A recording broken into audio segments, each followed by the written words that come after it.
Welcome to Penrose Learning, where we make understanding easy. In this video, I will explain how to fix Cydia Error Code 2. This common issue often prevents you from installing or updating tweaks, so let's get you back on track.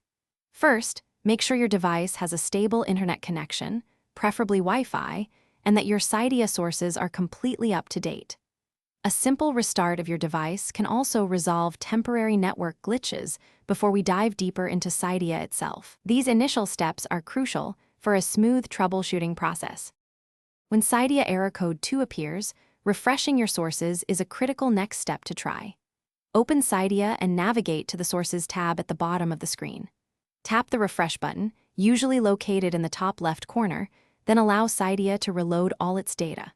This process synchronizes your package lists with the repositories, often resolving issues caused by outdated or corrupted data. Ensure your internet connection remains strong throughout this entire process. Sometimes, a problematic or improperly configured repository can trigger Cydia Error Code 2.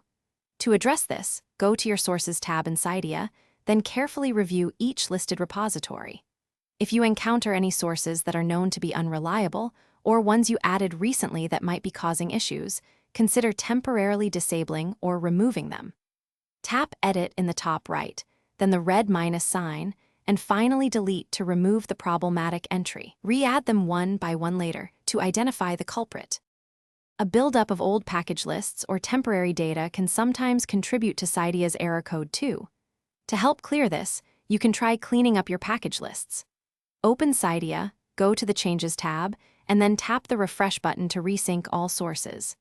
If that doesn't work, consider installing a utility like iCleaner Pro to remove junk files, or even perform a complete system respring. These actions help Cydia start fresh with its package manager data.